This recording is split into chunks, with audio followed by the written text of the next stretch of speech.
요 그림을 못 그리겠다는 얘기인가요? 채연님 이거 그림 그렸어요? 어떻게 그렸어요?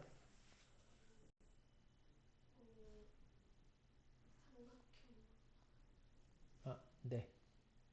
결과는 그런데 과정에서 어떻게 그렸어요? 요 그래프가 먼저 나오고 그리고 얘가 체크되면서 그래서 삼각형이 되는데 요 그림은 그랬구나. 네.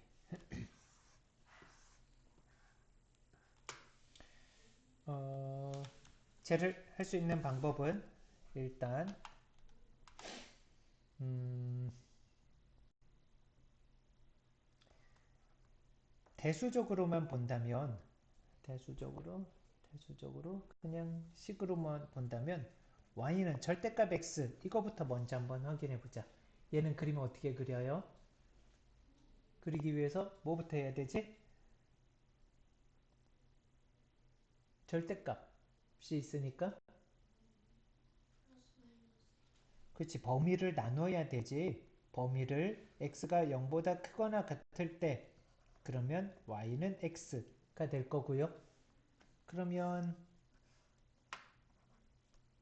y는 x라는 직선이 그려질 거야 이렇게. 근데 그 직선 중에 어디를 봐야 하냐면 x가 0보다 크거나 같을 때라 그랬으니까 이쪽만 봐야 돼. 그래서 그림을 이만큼만 봐야 되는 거예요. 말 이해될까요? 이것만 봐야 되고 다음 두 번째 x가 어떨 때? 0보다 작을 때 그러면 y는 마이너스 x 이건 그림이 어떻게 그려져요? y는 마이너스 x 그래야 그림이 어떻게 그려지지?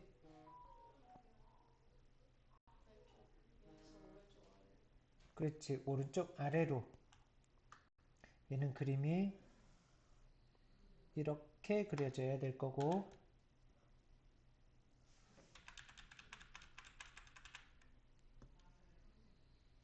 어? 45도가 아니네.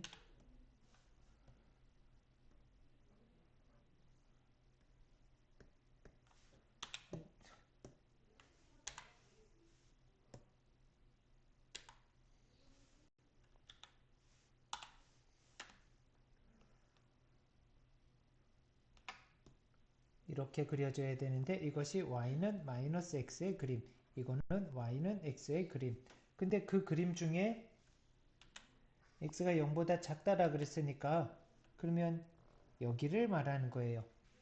그쵸? 그래서 0보다 클 땐 이거 0보다 작을 땐 이거 그래서 그림이 그거만 따로 그려준다면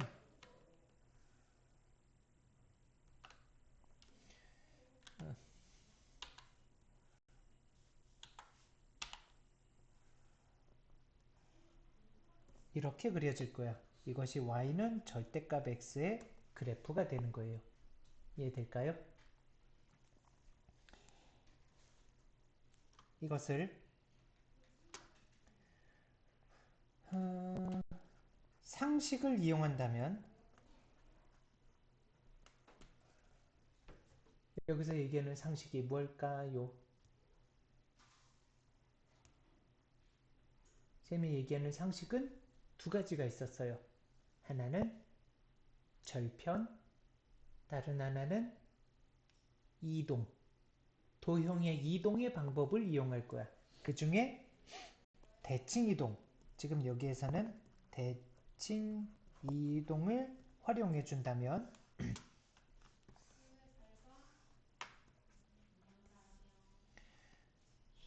y는 절대값 x, 이것이 x가 0보다 클 때 그럼 y는 x 그대로 나올 거고 이때는 x로 나오면서 그러니까 식이 y는 x가 되는데 그림이 이렇게 그려지는데 그 중에 0보다 큰 거 이만큼만 보는 거고요. 그런데 x가 0보다 작을 때는 y는 마이너스 x가 되는데 대칭 이동을 이용할 거니까 여기에서 여기에서 이렇게 된 것은 어떤 변화가 생긴 거지?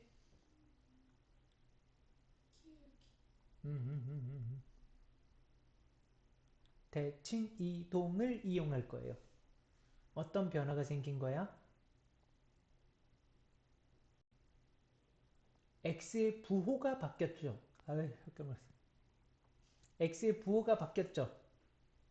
x의 부호가 바뀐 건 어떤 변화가 생겼을 때 x의 부호가 바뀌어요?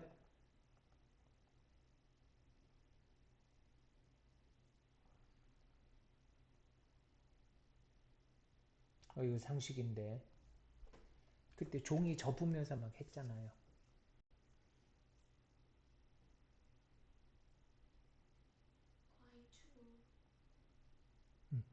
x의 부호가 바뀌었다는 건 x가 플러스였는데 마이너스로 바뀐 거는 이렇게 부호가 바뀐 거지. y축에 대해서 대칭 이동한 거야. 그럼 플러스였던 게 마이너스로, 마이너스였던 게 플러스로. x의 부호가 바뀌었다는 건 y축 대칭 이동을 한 거야. 얘를 y축에 대해서 대칭 이동하면 그러면 x의 부호가 바뀌면서 요 식이 되는 거야. 그래서 얘를 y축에 대해서 대칭 이동해서 이렇게 그려지는 거야. 이거의 그림을 y축에 대해서 대칭 이동하고 그 중에 어디? x가 0보다 작을 때, 그 중에 x가 0보다 작을 때 여기를 이야기하는 거예요. 말 이해될까요?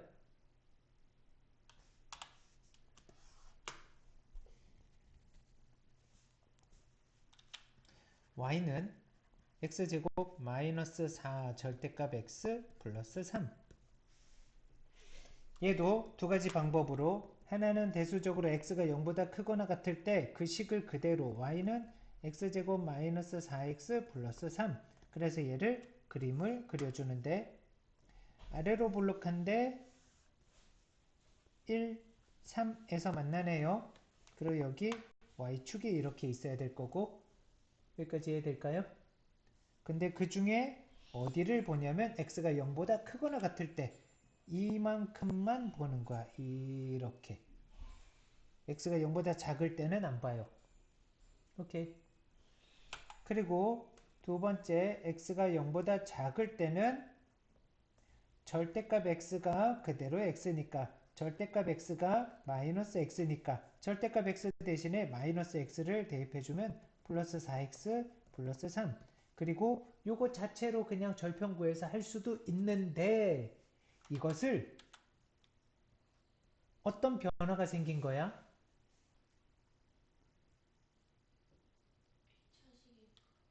1차 x의 부호가 바뀌었지? 통째로 x의 부호가 전체 x의 부호가 바뀌었다라고 말할 수 있을까요? 있다.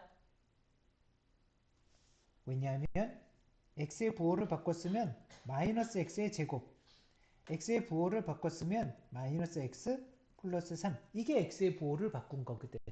근데 마이너스를 제곱하던 플러스를 제곱하던 제곱하면 그냥 x제곱이죠. 그러니 x의 부호를 바꿨다라고 말할 수가 있는 거야. 이해될까요? 그래서 얘가 이렇게 얘가 y축에 대해서 x의 부호가 바뀌었으니까 y축 대칭 이동을 한 거야. 그래서 y축에 대해서 대칭 이동을 하고 그 중에 어디를 그리냐면 x가 0보다 작을 때 이만큼은 생략하고 이렇게 0보다 작을 때 이 그림이 그려지는 거야. 그래서 얘의 그래프는 이렇게 생긴 게 얘의 그래프가 되는 거예요. 이해될까요? 상식 이런 식으로 적용하는 거야. x의 부호가 바뀐 거에 대해서.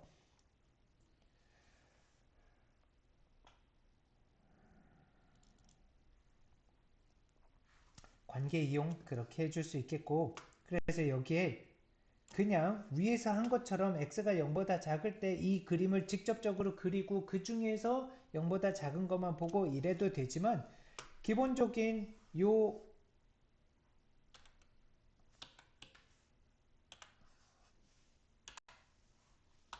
기본적인 이 내용이 먼저 됐다면 거기에서 어떤 변화가 생겼는지 상식을 이용할 수 있는 어떤 부분이 보인다면 최대한 그 상식을 이용할 때 훨씬 빠른 표현이 정리가 될 거예요.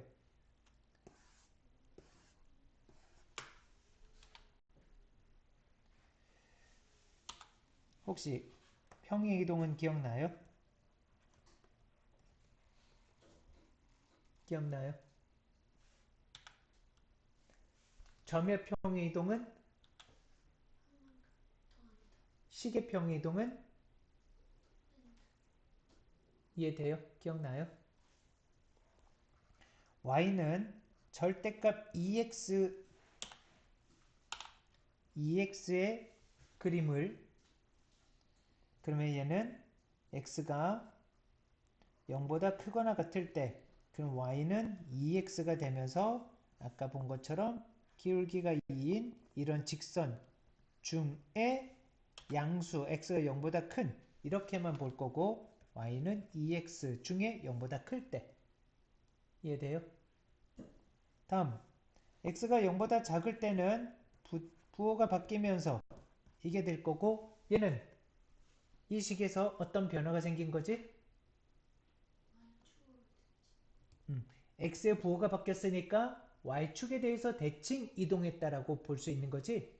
근데 x축에 대해서 대칭 이동했다라고 해도 말이 된다? x축 대칭 이동하면 어떤 변화가 생겨요? 그치, y의 부호가 바뀌어요. 얘를 x축 대칭 이동을 하면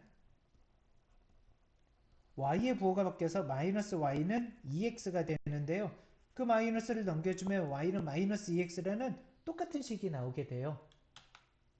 이 말 이해돼요? 식은 똑같이 나와. 얘를 x축에 대해서 대칭 이동하면 이렇게 그려져. 얘가 x축에 대해서 대칭 이동해서 이렇게, x축에 대해서 대칭 이동해서 이렇게 된 거거든. 그러니 이 그림 중에 x가 0보다 작을 때 여기를 보는 거예요. 이것을 y의 부호가 바뀌어서 x의 부호가 바뀌어서 y축 대칭 이동했다라고 말을 해도 돼요. 얘가 이렇게 이동한 거고 얘가 이렇게 이동한 거니까. 어쨌거나 그림은 똑같은 그림이 그려져요. 이거는 아까 그 2차 함수는 다르겠지만 걔를 y축에 대해서 대칭 이동한 것을 x축 대칭 이동이라고 말을 바꿀 수는 없는 거야.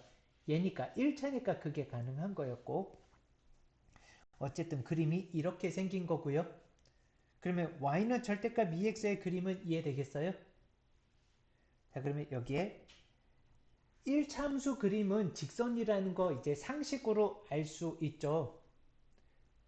기울기가 1인 직선이라면 45도라는 것도 상식으로 가질 수 있을까요? 괜찮아요? 그리고 기울기가 절대값이 1보다 크면 점점 이렇게 가파르게 그려질 거고, 절대값이 1보다 작으면 완만하게 그려질 거고. 이 말도 이해돼요? 그래서 1을 기준으로 해서 1보다 크면 그냥 가파르게 그림 하나 그려주면 돼요. y는 절대값 3x, 그러면 45도보다 그냥 가파르게만 이렇게 그려주면 된다는 얘기고요. 그리고 이제 절대값은 y는 절대값 x, 얘도 그냥 상식으로 기억할게요. 쟤는 V자로 그려지는 거야. 45도짜리 V자로. 이해돼요? 근데 개수가 1보다 크면은 그게 더 좁게 V자를 그리면 되는 거야. 더 가파르게 올라가니까. 여기까지도 상식으로 할 수 있을까요? 그럼 이제 나머지도 다 상식으로 걔를 처리할 수 있어요.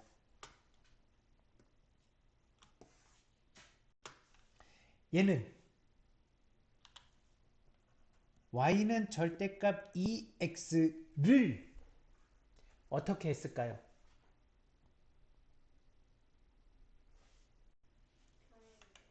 그렇지. 어떻게 평행이동?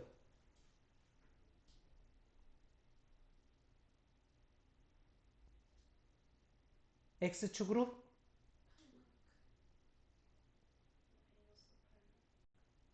의견이 바뀌었네요. x축으로 마이너스 8만큼, x축으로 8만큼?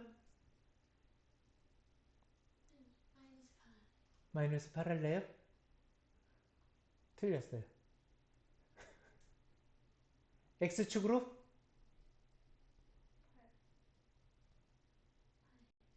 틀렸어요. y축부터 할게요. y축으로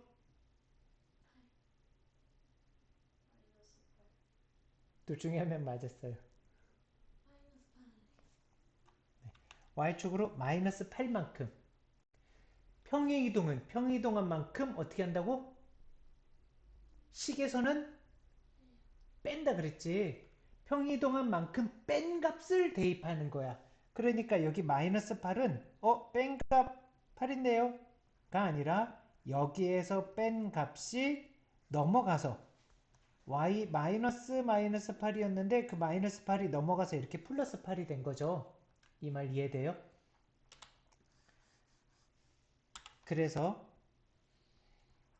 y는 절대값 2x를 y축으로 마이너스 8만큼 평이동한 거고요. 평행이동은 식의 평행이동은 어떻게 한다고? 어떻게 한다고? 네. 거기에 셈은 조금 다르게 말을 했었는데 맞는데 평행 이동한 만큼 뺀 다로 끝내지 않고 뺀 값을 대입한다라고 늘 얘기했어요. 아까도. 녹음하면 이거 다 들키는데 아마 그랬을 거야. 평이동한 만큼 뺀 값을 대입해요. 그게 무슨 말이냐면 x가 있던 자리에 x축으로 알파만큼 y축으로 베타만큼 평이동했다면 x가 있던 자리에 x-알파를 y가 있던 자리에 y-베타를 대입하는 거야. 오케이? 자 그럼 다시 x축으로 얼만큼 평이동?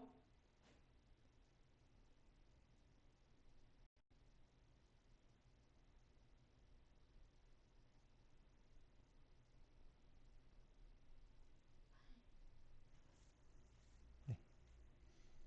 평이동한 만큼 뺀 값을 어디에? x가 있던 자리에 대입하는 거야. 그래서 y는 절대값 2x-알파 마이너스 8이 되는 거야. 그래서 2가 분배되면 2x-2알파로 표현이 된 거야 여기. 그러니까 x축으로 얼만큼?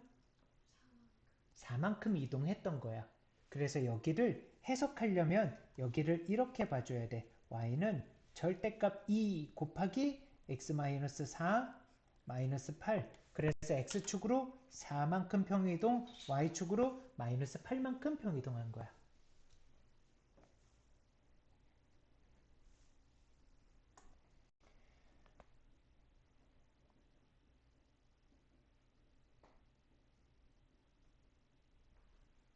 여기까지만 이해될까요?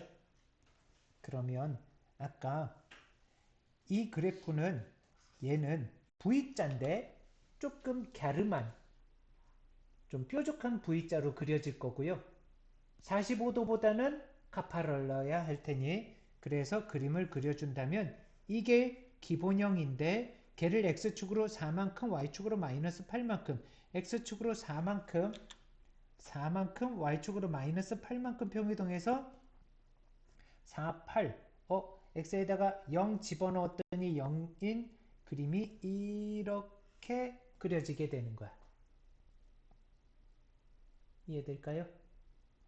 여기가 4 마이너스 8 그리고 y는 A라는 이것이 y는 A라는 그래프가 그려질 거고 그리고 삼각형은 이만큼의 삼각형이 되는 거예요. 이해될까요? 그러면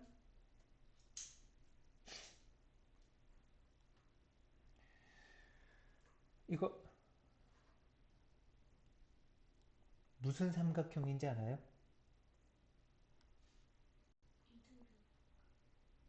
레아는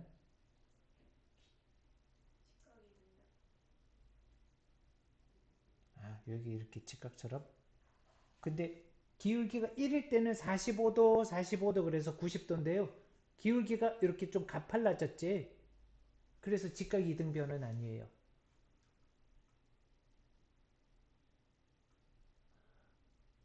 레아는 아직 들어본 적이 없겠지만 친하게 지내라 그랬는데. 갑자기? 네, 갑자기.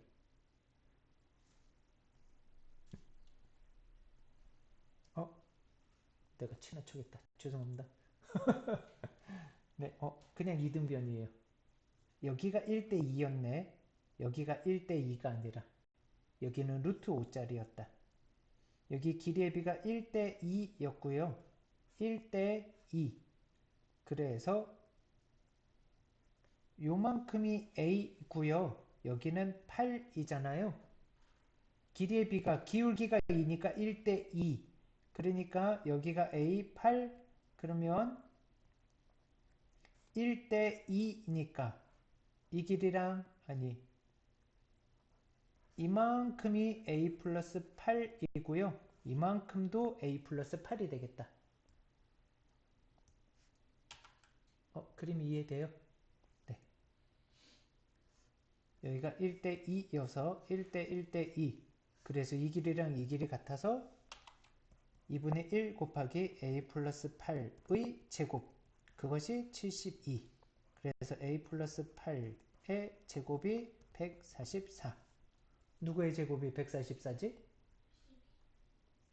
그래서 A 플러스 8은 플러스 마이너스 12. 근데 여기 마이너스 12라면은 안 되겠네요. 양수여야 되겠고요. 될까요? 네.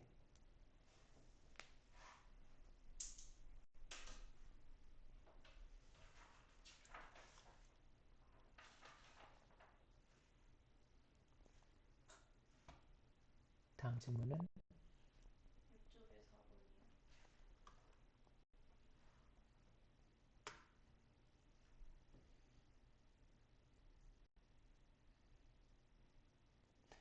네, 어떻게 해봤어요? 음, 음. 채는 여기 해결했어요? 맞췄는데 네. 찍맛?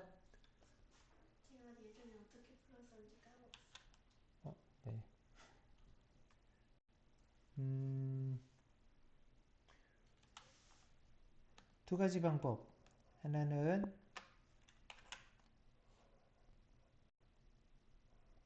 각각 축의 수선의 발을 내려주고 그래서 요 정사각형에서 요 삼각형, 요 삼각형, 요 삼각형을 빼주는 거야. 이 말 이해돼요? 그럼 정사각형은 여기가 A, 여기가 B. 근데 B는 A 제곱이니까 그럼 A 세제곱에서 요만큼을 빼는데 여기 1번, 2번, 3번이라고 한다면 1번은 A제곱 마이너스 1 요만큼이 A제곱 마이너스 1 여기는 A 곱하기 2분의 1 그리고 2번은 이 방법은 이해될까요? 그리고 이 방정식 풀면 되겠고요. 그리고 또 다른 방법은 행렬에서 AD-BC 한 거 있었지? 기억나요? 네. A, B, C, D에서 AD-BC 이 AD-BC 이거 가지고 하는 방법이 있었는데 이걸로 하려면 한 점이 원점에 가 있어야 돼. 세 점 중에 한 점이 원점에 있을 때 이 삼각형의 넓이 구하는 방법 A, B, C, D 라면은 절대값 2분의 1 절대값 AD-BC 해주면 이게 삼각형의 넓이였었어요. 기억나요? 행렬에서도 다시 한번 거론했었고 그래서 그 방법을 이용할 거야. 근데 여기는 한 점이 원점에 가 있지 않네요. 그래서 y로 1만큼씩 내려요. 네. 전문용어로 마이너스 1만큼 평이동. 네. 그래서 모두 다 y축으로 1만큼 마이너스 1만큼 평이동해서 0,0 a, b-1 그럼 a제곱 마이너스 1 그리고 여기는 1, 마이너스 1 이게 되는 거고요. 그래서 삼각형의 넓이는 2분의 1 절대값 a제곱 마이너스 1, 1, 마이너스 1 그리고 공식 적용해서 AD 마이너스 BC 마이너스 A 마이너스 A제곱 마이너스 마이너스 플러스 1으로 문제 해결해 주면 되는 거예요. 될까요? 다음 질문은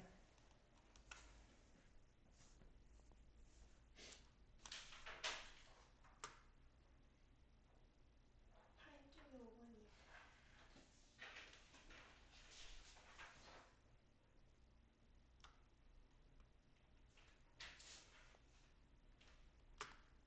네, 어떻게 해봤어요? 이거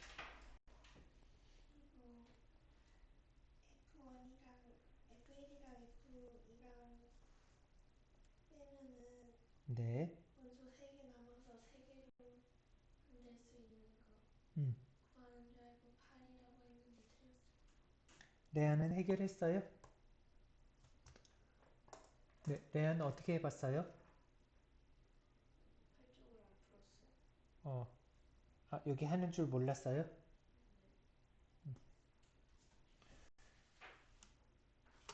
그럼 요 내용 복습은 했나요? 1대1 함수 뭔지 기억나요? 쌤은 풀었어요. 쟤는 풀었고, 네. 그럼 1대1 함수가 뭐죠? 1대1 함수란? 모든 애들이 네. 하나씩 대응하는 네.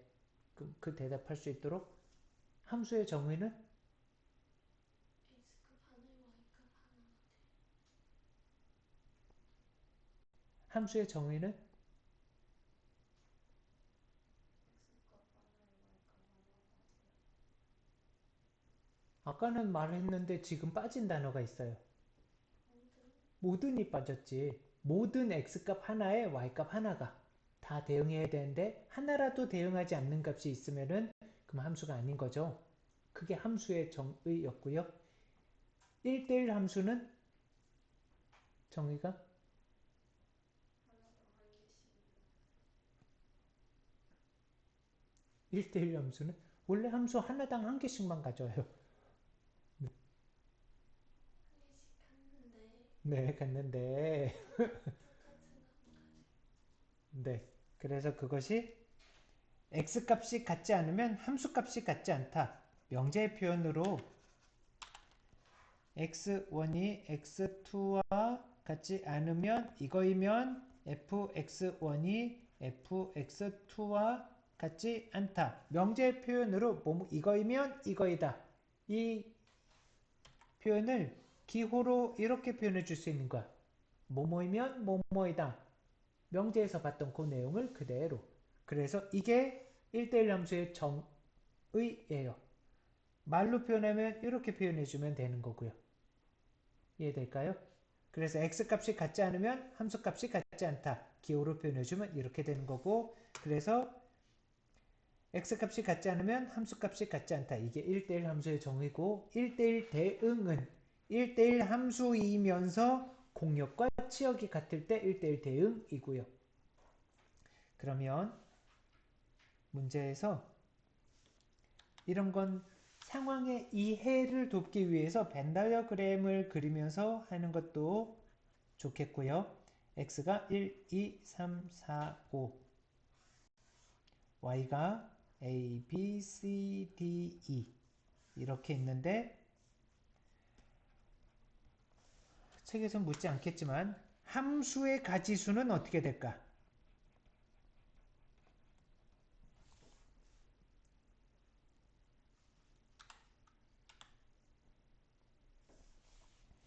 1이 선택할 수 있는 가지수는 5가지. 2가 선택할 수 있는 가지수는 사이에 뭐라고 말을 할까요?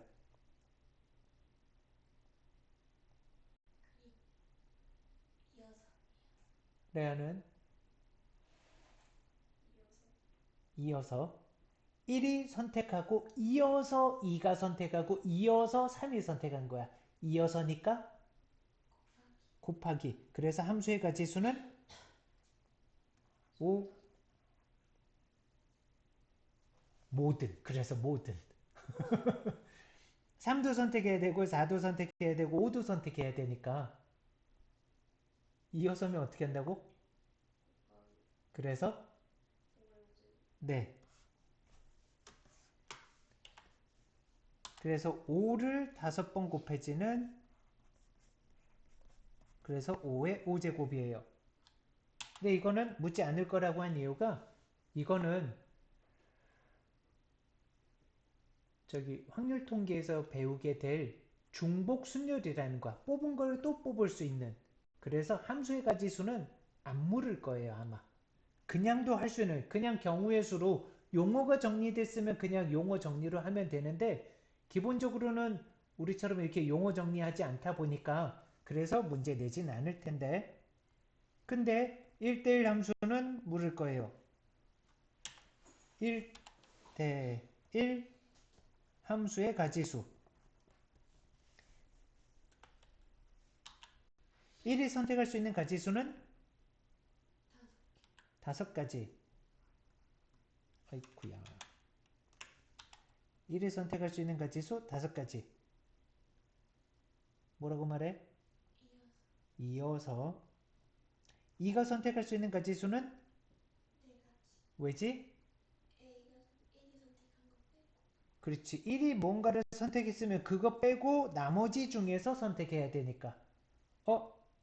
그러면 이거 우리 문장의 재구성을 한다면 5개 중에 네. 순서 있게 네. 5개. 그렇지. 5개 중에 순서 있게 5개 선택하는 가지수. 요거 결국 5개를 한 줄로 나열하는 거하고 똑같은 얘기가 되는 거고요. 이게 1대1 함수의 가지수. 느껴져요? 그런데 공역의 개수하고 치역의 개수가 같으니까 1대1 함수의 가지수나 1대1 대응의 가지수나 같은 거야. 이게 공역과 치역이 같으니까 원소의 개수가 같으니까 1대1 대응이 1대1 함수하고 같은 말이 되는 거예요. 이해될까요? 그런데 1은 A를 선택하고 2는 D를 선택하라 그랬어요. 그럼 이제 무엇을 하면 되는 거예요? 3개 중에 그렇지. 3, 4, 5가 선택할 것은 3개 중에 순서 있게 3개 선택. 계산을 어떻게 해야겠어요? 3팩이죠. 2의 세제곱이 아니라. 네.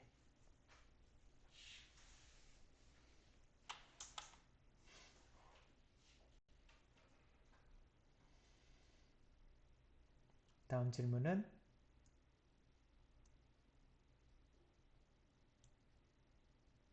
발쪽이 3번. 레아 센에서 질문해도 됩니다. 센에서 힘들었던 거 질문해도 돼요.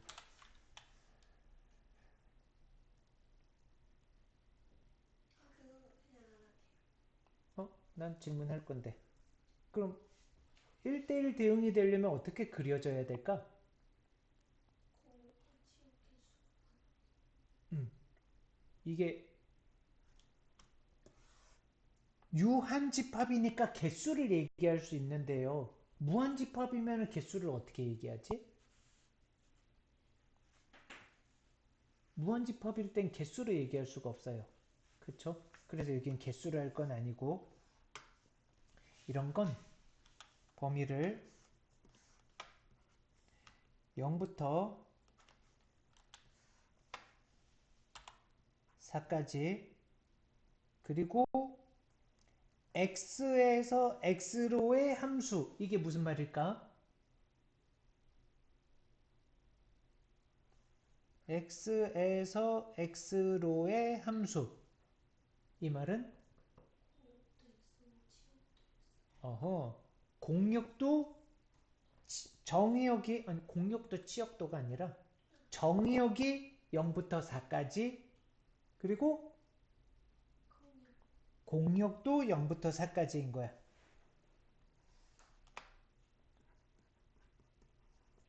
정의역이 0부터 4인데 공역도 0부터 4까지 이렇게 있고요. 거기에서 1차 함수가 1대1 대응이어야 돼요. 1대1 대응. 그러려면 그림이 어떻게 그려져야 할까?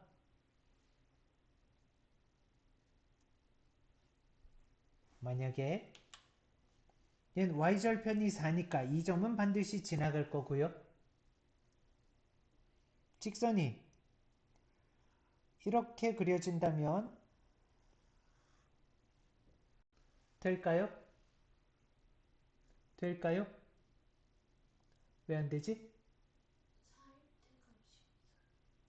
모든 x값 하나에 y값 하나씩 결정돼야 되는데 이렇게만 얘기하면은 벗어나서 여기는 함수값이 존재하지 않는 거죠. 범위 없으니까. 그래서 이런 그림은 안 돼요. 그러면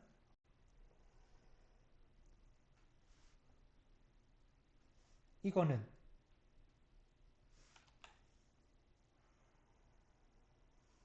이렇게 그려진다면 될까요?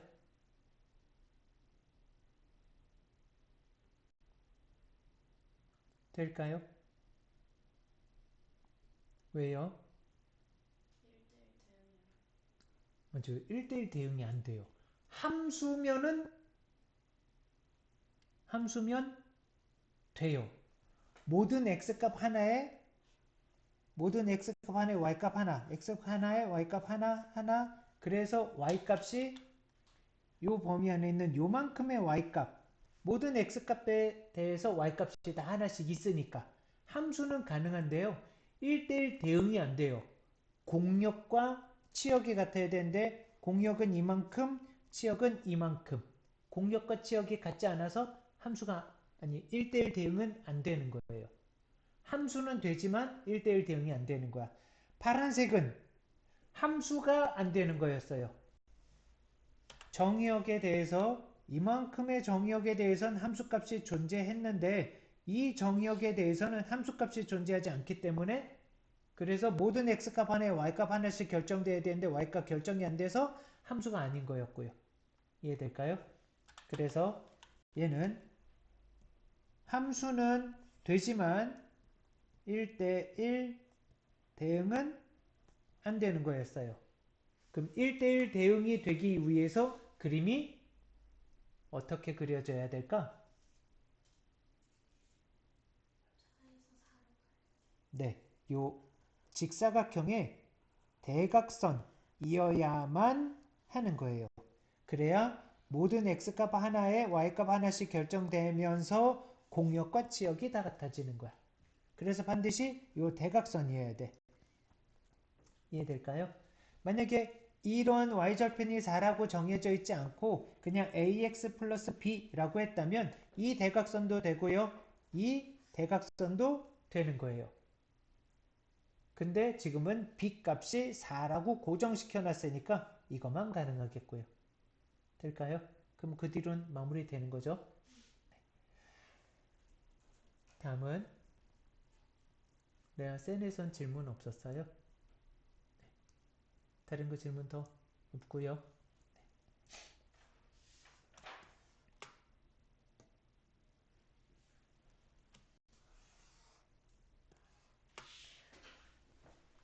전에 얘기했듯이 우리는 예를 들어 이런 주먹에 대해서 보는데 전에는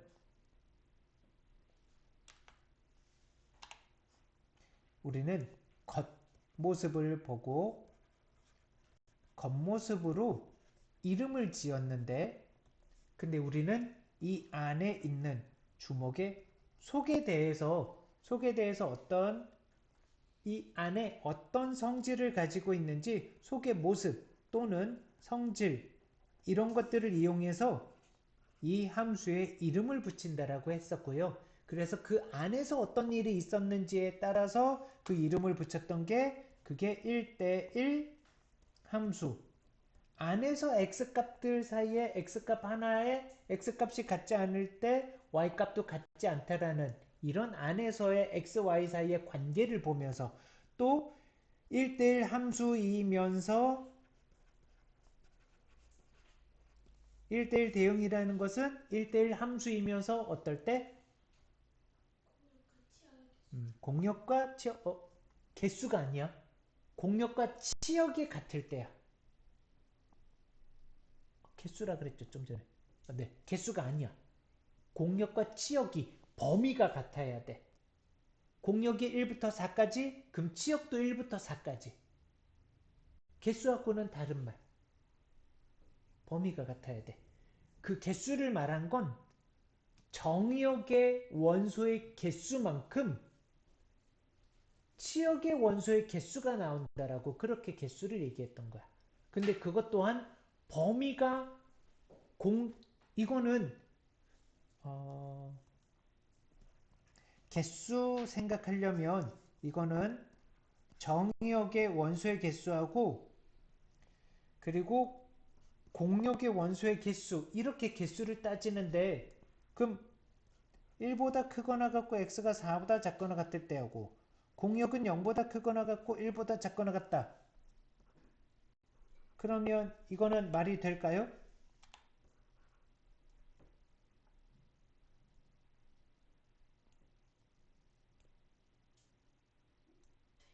1대1 대응에 대해서 레아는 안 될 것 같아요? 네. 그럼 개수라는 말 그냥 아예 집어넣지 마. 생각하지도 마. 그냥 범위가 같은 거야. 1대1 대응은 1대1 함수이면서 공역과 치역이 같은 거야. 이거는 범위를 얘기하는 거야. 개수를 말하는 게 아니라 공역과 치역이 범위가 같은 거야. 개수가 아니라. 근데 이 개수는 1대1 대응이 돼요. 얘가 범위가 훨씬 넓잖아요. 그래도 얘가 돼요.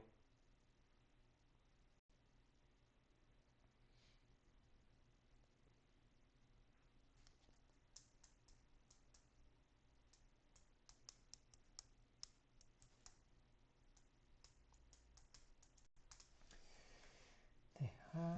이거 나중에 대학교 가면 보게 되는데 모든 실수 전체에 대해서 이게 2뿐만 아니라 x가 실수 전체라고 해도 0과 1 사이에 있는 값하고 1대1 대응이 돼요.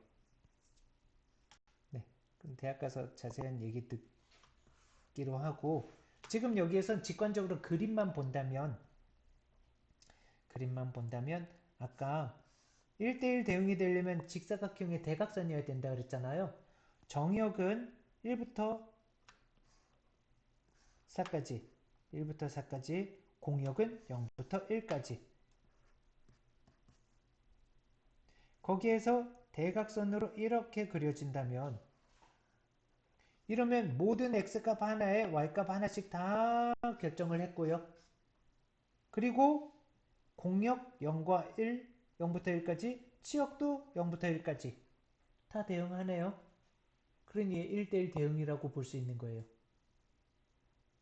어떤 x에 대해서 1부터 4까지라고 했는데요.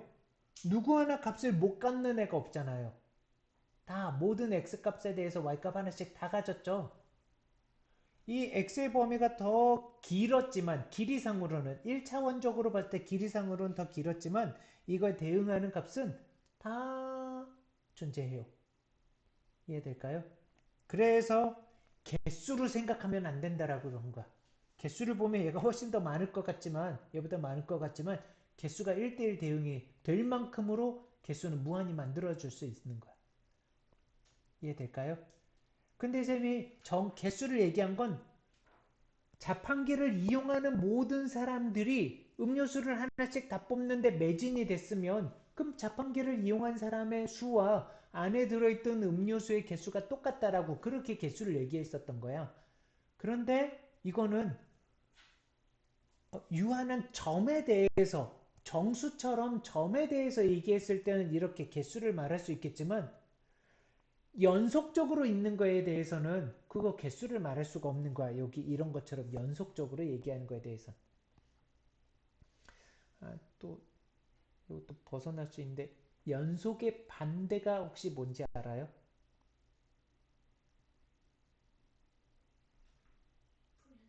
맞아요. 불연속이에요. 근데 불자를 붙이지 않고 달리 표현하는 방법도 있어요.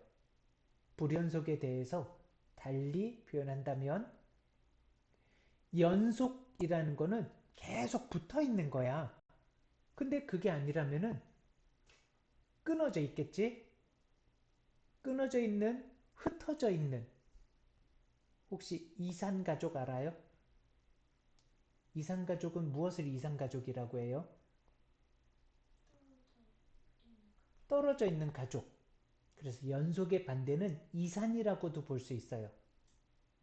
무슨 말이냐면 여기 손바닥에 이렇게 붙어 있지, 연속적으로. 근데 여기 손가락은 이렇게 따로따로 떨어져 있지. 그럼 떨어져 있기 때문에 하나, 둘, 셋, 넷 개수를 셀 수 있는 거야. 말 이해될까요? 그래서 수학적으로 우리가 다루는 내용 중에서도 연속과 이산에 대해서 보기도 할 거예요. 우리가 경우의 수, 개수를 따질 수 있었던 건 셀 수 있으니까 이산이기 때문에 흩어져 있는, 떨어져 있으니까 개수를 셀 수 있는 거야. 근데 개수를 셀 수 없는 건 키 몇 개야? 개수 셀 수 있어요? 키 못 세죠? 시간은 몇 개야? 연속적으로 움직이니까 이거 개수를 셀 수 없는 거잖아요. 이런 것들은 연속인 거야. 그래서 수직선상에 이런 것들은 연속적으로 1부터 4까지 쭉 다 붙어 있는 건데 이산이 되게 하려면 정수 이러면 하나, 둘, 셋, 넷 이럴 땐 개수를 셀 수 있는 거지만 연속적으로 있는 건 개수를 셀 수가 없는 거야. 이해될까요? 그래서 정역의 개수하고 공역의 개수가 치역의 개수가 같다. 이거는 생각 안 하는 게 좋아요. 정리에서는. 어쨌든 안에서의 이런 대응하는 관계를 이용해서 이름을 붙였었고요. 1대1 함수, 1대1 대응. 거기에 추가로 항등 함수. 항등. 요거 지난 시간에 말 살짝 하긴 했었는데 항등 함수. 무엇을 항등 함수라고 할까요?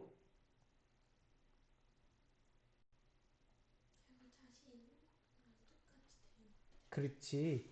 오늘 추가적으로 볼 내용이기도 한데요. 연산을 해서 자기 자신이 나오게 하는 그것을 항등이라고 표현한다고 했어요. 근데 아직 우리 연산을 보기 전이니까 연산으로서의 항등이 아닌 여기에서 항등은 그때 똑같이 또 얘기하겠지만 넣어준 값과 나온 값이 같을 때 이걸 항등이라 그래요. 그래서 자판기에서 동전 교환 자판기 1,000원을 넣어서 동전 10개가 나오는 또는 지폐 교환 요즘엔 뽑기에서 동전 잘 안 쓰지 지폐를 하지 10,000원짜리 지폐를 넣으면 1,000원짜리 10장이 나오면서 넣은 금액과 나온 금액이 똑같은 그게 항등함수라고 말할 수 있는 그래서 넣은 값과 나온 값이 같으면 그것이 항등함수인 거야. 그림이 어떻게 그려지겠어요?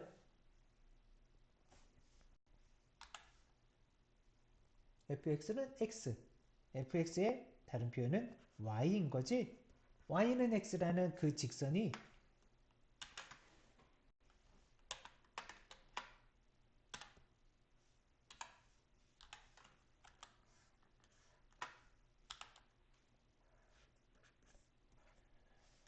이 y는 x라는 요 직선이 항등함수인 거야.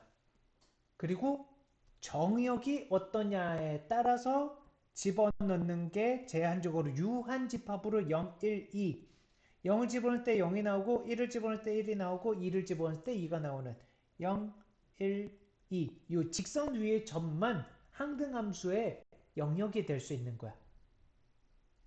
말 이해될까요? 항등함수가 y는 x 밖에 없을까?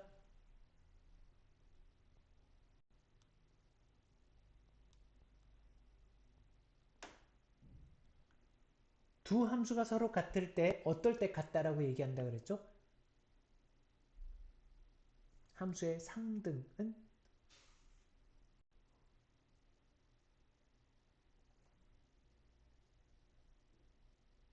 어떨 때 두 함수가 같다?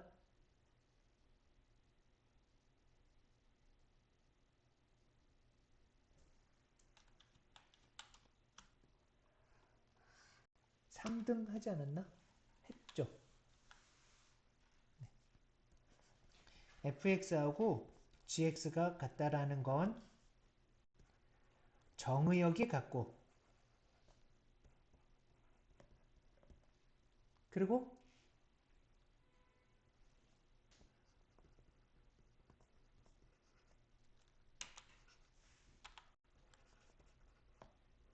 함수값이 같을 때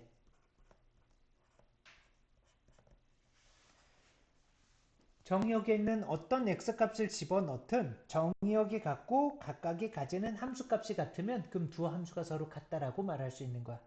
그러니 항등함수도 기본적으로는 y는 x인데요.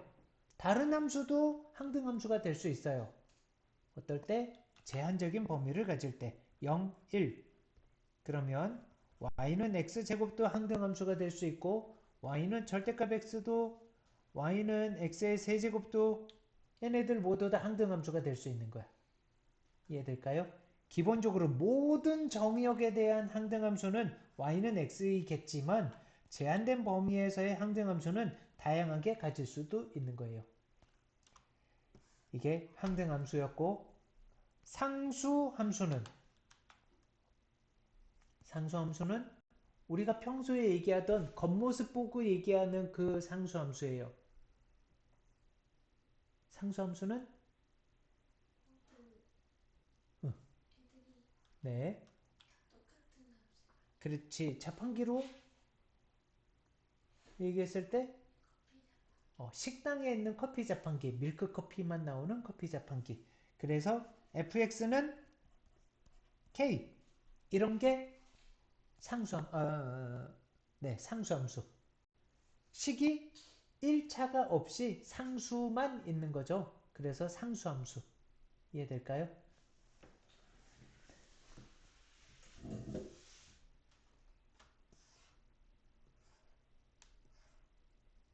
밑에 4개 다 한번 풀어보세요. 아까도 대화했던 거이긴 한데 함수의 개수에 대해서 여기에서도 보면 함수의 그냥가지수를 묻지 않아요. 왜냐면 이거는 단원으로 얘기하면 중복순열 단원에서 들어가는 거라서 그 중복순열이 아닌 그냥 경우의 수에 대한 용어 정리가 되면 해결도 할 수는 있겠지만 단원으로 있는 거라서 그래서 함수의 가지수는 없이 1대1 함수에 대해서 1대1 함수라면은 x값이 같지 않을 때 y값이 같지 않아야 되니까 x의 정의역에서 x1이 선택한 함수값을 x2가 그 값을 선택할 수 없으니까 그래서 선택한 거를 또 뽑을 수 없어서 가지수가 줄어들어야 되는 거고 그래서 치역의 원소의 개수가 n개일 때 그 n개 중에서 순서 있게 정의역의 원소 개수만큼 n개 선택해주는 그래서 npm이 되는 거고요. 근데 그것이 1대1 대응이 되려면 그때 이거는 이산 개수를 셀 수 있는 거잖아요. 그러니까 원소의 개수가 유한개여야지만 이런 개수를 다룰 수 있는 거야. 그래서 정역의 개수 이게 가능하려면 정의역의 개수하고 공역의 개수하고 치역의 개수가 모두 다 그때는 개수가 같다란 얘기였어요. 그래서 이때는 유한계이니까 이 개수를 셀 수 있는 유한집합일 때만 요거의 원소의 개수들에 대해서 다 같다라고 얘기할 수 있는 거였어요. 그래서 n하고 m이 같으니까 m팩 또는 n팩이라고 얘기해도 되는 거고요. 이해될까요? 이때만 이렇게 되는 거고, 그리고 이 표현은 무엇을 말하는 걸까요?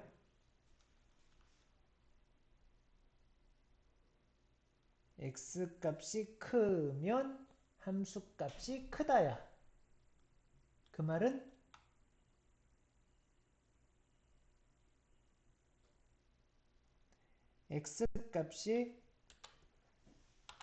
x값이 커질 때 y값도 커진다.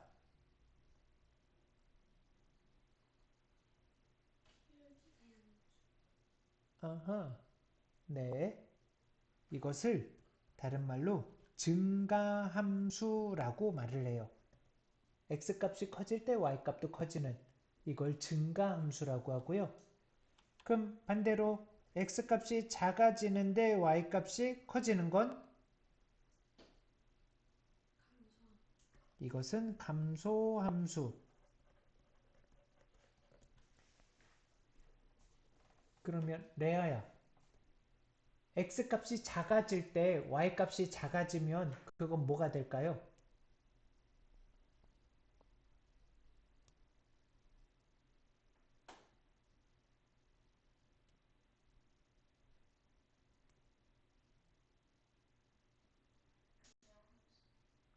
어쨌든 함수이긴 하겠고요.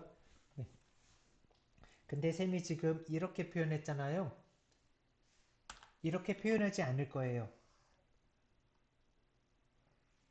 x값이 작아질 때 y값이 작아지는 건 증가함수하고 같은 말이에요. 그림을 그려보면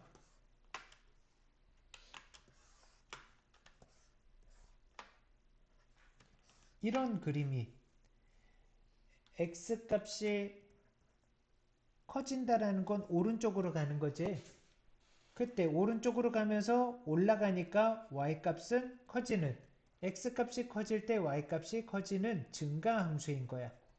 그런데 x값이 작아질 때 근데 이쪽 왼쪽으로 가는 건데 그때 y값은 작아지고 있는 거지. x값이 작아질 때 y값이 작아지는데 작아지지만 이거를 이거 무슨 함수? 무슨 함수? 네. 그림은 내려가면서 그리지만 얘는 증가함수야. 내려가면서 그리지만. 그래서 기울기를 볼 때는 왼쪽 끝을 보는 게 아니라 오른쪽 끝을 보는 거야. 오른쪽 끝이 올라가면 기울기가 양수인 거야. 우리는 기준을 잡아서 보는 건 x가 올라갔다가 내려갔다 이러지 않고요. x는 늘 커지기만 할 거예요. x가 커지는 동안 y도 커지면 증가함수, x가 커지는 동안 y값이 작아지면 감소함수 라고 얘기를 할 거예요. 그래서 x가 작아질 때 y가 어떠냐 이렇게 질문하지 않아요. 이렇게 표현하지도 않을 거고요. 물론 말할 수는 있지만 x가 기준이 되면서 x값이 커지는 동안 y가 어떻게 되는지를 볼 거예요. 말 이해될까요? 그래서 이렇게 표현하지 않을 거고요. 감소함수는 x값이 커질 때 y값이 작아지는, 그래야 언행일치. 말은 증가한다라고 말을 하면서 그림은 내려가는 그림을 그리면서 증가한다 이러면 말이 어색하잖아요. 내려가면서 증가한다라고 말하기가. 그래서 그림을 그릴 땐 항상 왼쪽에서 오른쪽으로 가면서 증가한다, 감소한다 이렇게 말을 해줄 거예요. 이해될까요? 그래서 이거는 증가함수를 말하는데요. 이거는 안에 담겨져 있는 의미를 보면 x값에 대해서 순서가 어떻게 돼 있어요? 순서가 정해진 경우인 거야. 순서는 a보다 b가 더 크니까 그러면 순서가 이미 정해진 거야. 키 큰 사람이 더 큰 거 먹어. 그래서 가지고 온 어떤 먹을 것들에 대해서 길이를 보고 제일 큰 거, 키 제일 큰 사람이, 그 다음 큰 거, 그 다음 큰 사람이. 이미 이 먹을 것들에 대해서는 순서가 이미 정해진 거야. 그래서 먹을 것들을 그냥 뽑기만 하면 되는 거야. 여기서도 a 값이 a보다 b가 더 클 때, 그러니까 x 값이 정해졌을 때 크기가 정해졌을 때 그 y에 대해서도 크기가 정해져 있으니 나는 뽑기만 하면 되는 거야. 선택만. 그래서 전체 n개 중에 m개 뽑기만 하면 되는 거예요. 이해될까요? 그래서 이것은 순서가 이미 정해진 경우이기 때문에 순서 없이 뽑기만 하면 되는 거예요.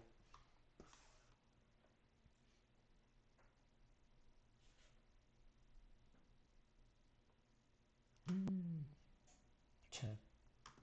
위에서는 안 가르쳐 놓고 밑에서 1번 1번 한번 풀어보세요.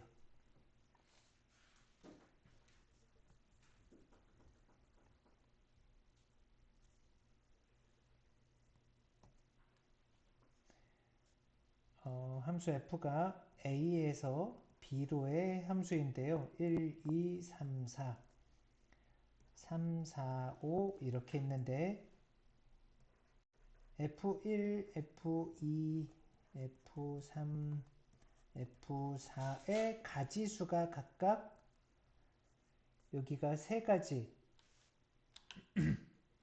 3, 4, 5 중에 세 가지 얘도 세 가지 그리고 얘네는 두 가지라 그랬잖아요.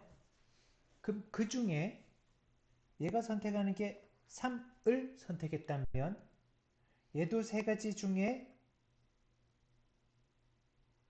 3을 선택했다면 얘가 두 가지 중에 3 말고 4, 5 중에 얘가 4를 선택하고 얘도 4를 선택한 것도 그 가지수 안에 들어가겠죠. 이러면 공역과 치역이 같을까요? 이러면 안 되겠네. 네. 가지수는 36가지가 맞을 거야. 맞을 텐데 내가 생각한 36가지 중에는 이게 들어가겠지만 답에는 이게 들어가지는 않을 거예요. 채연이는 어떻게 해봤어요? 그냥 3의 4제곱해서 86. 네. 그냥 함수의 가지수는 그렇게 되겠지. 사실 이거는 안 가르쳐줘 놓고서 문제를 질문하는 거나 다름없어요. 이게 사실 중복순열에서도 얘를 표현할 수 있는 건데 아...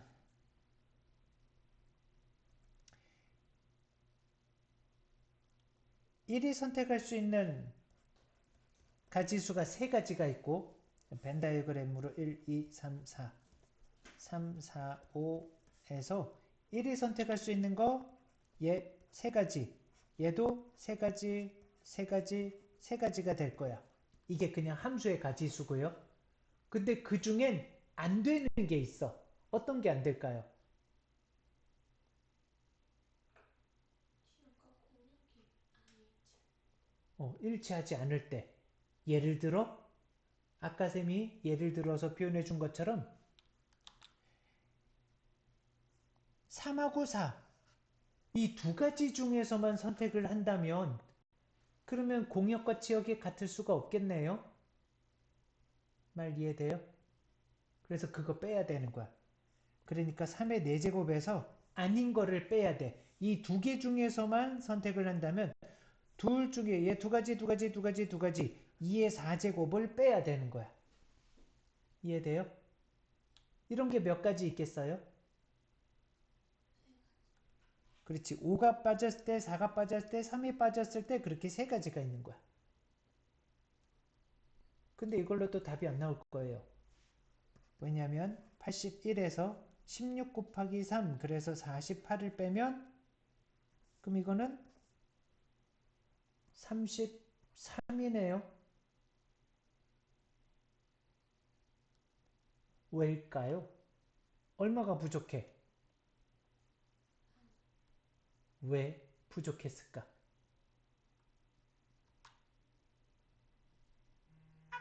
무엇 해결까? 그렇지. 지금 이 세 개가 다 뽑혀야 되는데 이 두 개 중에서만 뽑히면은 안 되잖아요.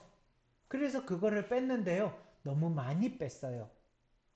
3은 3, 4가 안 된다라고 해서 3, 4에서 뺐는데 3, 5 이것도 안 된다고 해서 3, 5에서도 3만 주구장창 빼는 거를 3, 4에서도 뺐고요. 3, 5에서도 뺀 거야. 한 번만 빼야 되는데 두 번씩 뺀 거지. 말 이해돼요? 그래서 그거를 더해야 돼. 그러니 이거는 3개 중에서 선택했을 때, 2개 중에서 선택했을 때, 1개 중에서 선택했을 때에 대해서 각각 이거는 너무 많이 뺐으니까 한 번 더 해야 돼. 1의 4제곱을 그런 게 3, 4, 5 세 가지가 있어서 곱하기 3 해서 그거 3을 더해야 되는 거야. 그래서 36가지가. 근데 이 방법은요. 하려면 할 수 있는데 이거는 나중에 중복순열에서는 이렇게 하겠지만 지금은 중복순열도 아니어서 이 방법 말고 다른 걸로도 표현할 수 있어야 돼. 그래서 이 경우의 수에서 어려운 게 뭐 때문에 어렵다고?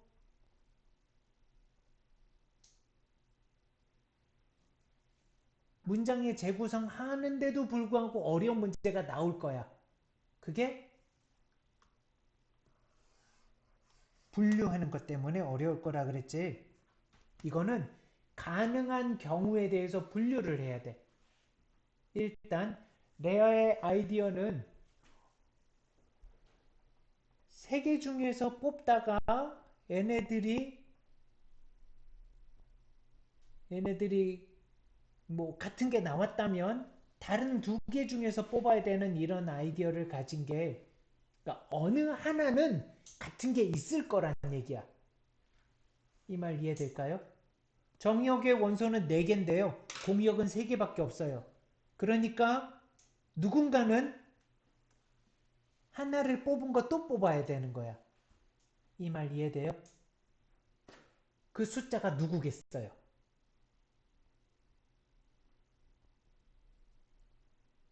뽑힌 애가 또 뽑힐 건데 그 숫자가 누구겠어요?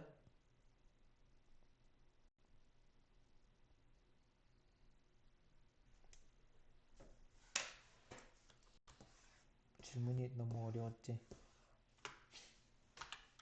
난해 뭐 좀 애매한 질문이기도 했을 거야.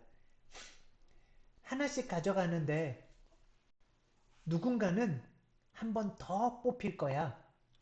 한 번 더 뽑히는 애가 누구겠어요? 그렇지. 그걸 표현하는 거야.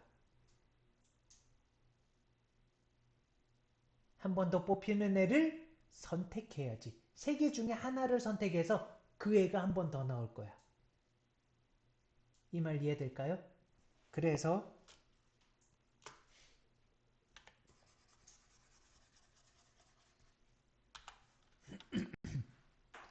3개 중에 하나 선택해서 그 숫자는 2번 나올 거예요. 이 말 이해돼요? 그래서 그 숫자가 예를 들어 3이라고 치면 3은 2번 나오고 4, 9, 5는 한 번 나올 거예요. 이해될까요? 그리고 얘네들을 한 줄로 세우면 돼요. 이 말 이해돼요?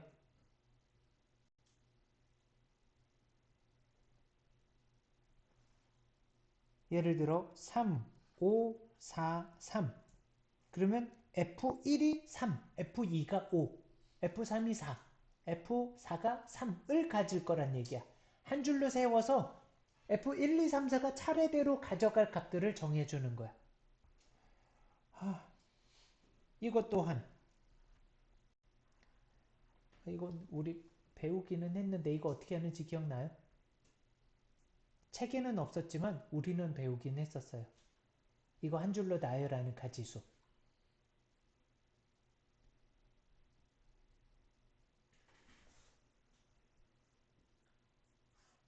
뭐라고? 너 헛것을 들었나? 일반적인 한 줄 서기를 한다면 4팩인데요. 3 두 개가 자리 바꾼 게 똑같네요. 그래서 이 100으로 나누는 거야. 가포순에서 했었죠. 이거 가포순이었어요.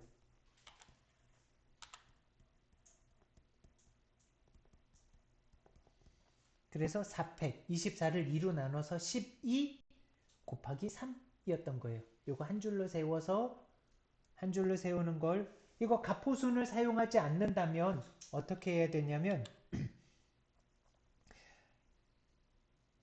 3이 두 번 뽑힐 거잖아요. 3을 가져갈 함수 3을 선택할 x값 두 개를 선택하면 돼요. 가포순으로 사용하지 않는다면 3을 가져갈 x값 두 개 누구? 그걸 줄 세우기로 한다면 이 네 개의 자리 중에 순서 상관없이 두 개를 선택해서 걔네들한테 3을 가져가게 하면 되는 거야. 이해돼요? 이어서 뭐 하면 되겠어요?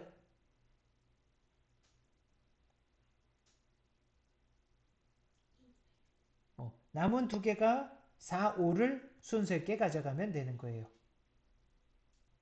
이해될까요? 네. 지금은 가포순을 사용하지 않고 푸는 방법은 이게 가장 좋은 방법이라고 볼 수 있겠어요.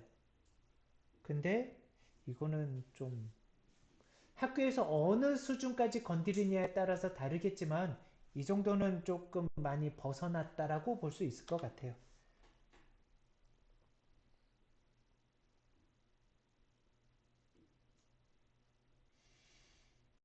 2번은 그냥 1번하고 비슷한 수준인 거고요. 이거는 아까 중복순열처럼 하면 되는데 이거는 하지 마세요. 그냥 이거 아까 대화한 걸로 그냥 마무리해보면 이거는 두 개 중에서 5번 선택하는 거니까 2의 5제곱이고요. 그 중에 이거 한 개 중에서 5번 선택한 거는 하나만 뽑힌 거니까 안 되겠지. 그래서 그거 빼는데요. 요게 b도 있으니까 곱하기 2 해서 그래서 30가지 이렇게 되는 거예요. 네, 뭐 그냥 그 정도만 그냥 여러분들은 풀지 말고 쌤이 표현해 준 거 이걸로만 이해하고 넘어가 주면 될 것 같아요.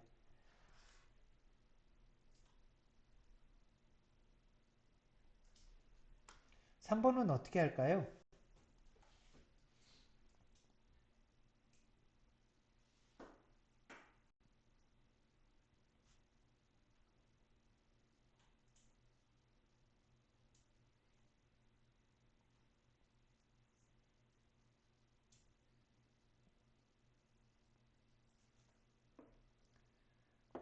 뭐 자라보고 놀란 가슴 소뚜껑 보고 놀란다고 너무 쫄지 말고 편하게 생각하세요. 이거 뭐 이렇게 쫄 문제는 아니니까. 지금 위에서 본 문제들이 너무 좀 벗어난 이야기들이어서 그래서 3번도 그것처럼 쫄 것 같아서 미리 얘기한 거예요. 충분히 할 수 있어요.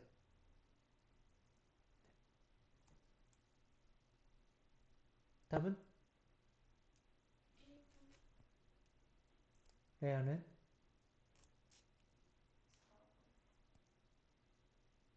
4번? 자, 이것도 벤 다이어그램으로 한번 표현해 본다면 함수 f에 의해서 x에서 x로 가는 함수인데 1, 2, 3 1, 2, 3 혹시 이렇게 그려봤어요? 그려봤어요? 그렸으면 아마 생각이 또 달라졌을 거야.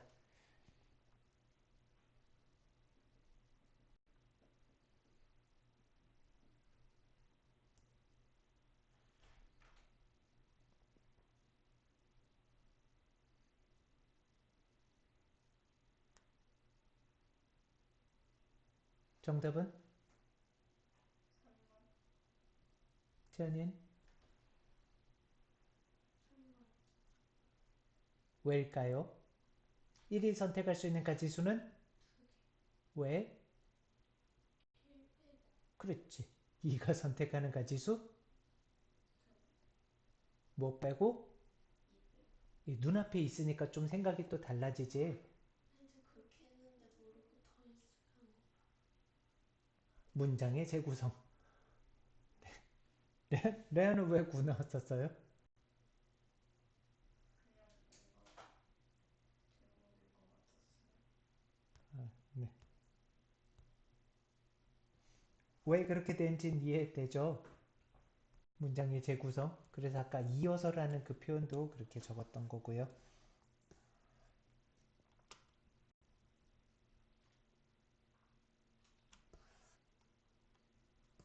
5번은 편안하게 문제 풀 수 있을 것 같아요.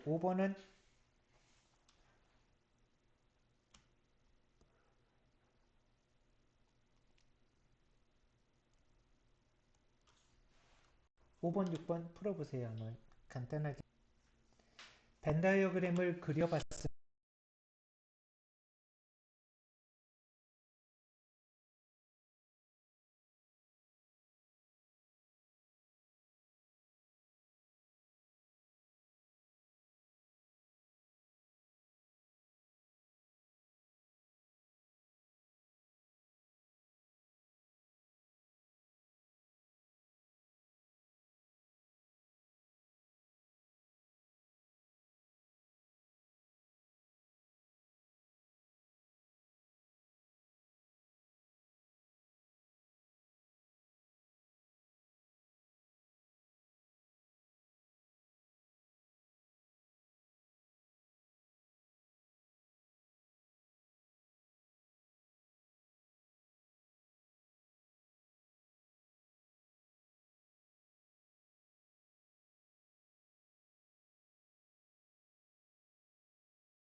'면 거기에서 한 발만 더 나아갔으면 아마 할 수 있었을 텐데 한 발을 더 안 나갔어. 딱 여기에서 멈춰서 그냥 풀었다고 느껴져요. F3이 4를 갖는다 그랬고요. 그러니까 남은 거 6개 중에 4개 선택 이렇게만 했잖아요. 이거 고려 안 했어요. 이거 고려를 순서가 정해졌다라고만 생각을 하고 정해졌으면 정해진 대로 내가 해줘야 되는데 무슨 말이냐면 3이 4를 선택했어요. 이렇기 때문에 갈라져야 돼. F1은 어디에서 선택해야겠어? 얘가 선택한 것보다 더 큰 값 중에서 선택을 해야 되는 거야. 그래서 1이 선택할 수 있는 게 이 중에서 선택이 되는 게 아니라 이 중에서만 선택해야 되는 거야.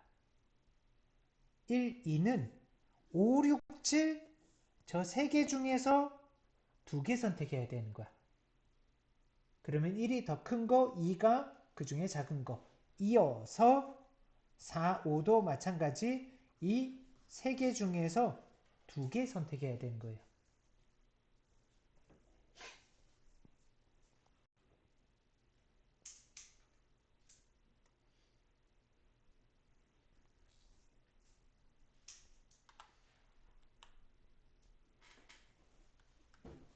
벤 다이어그램을 표현해서 여기 3이 4로 가는 것까지 표현까지 잘 했고요. 그 다음 한 발 내딛는 게 이런 식으로 내디딜 수 있는 거였어요. 이해될까요? 그래서 벤 다이어그램 표현해주고 거기에서 상황에 대해서 고려해서 표현해 준다면은 여러분들이 정리할 수 있는 수준까지 다다를 수 있을 겁니다. 그렇게 함수의 가지수까지 문제 풀어 보시고요.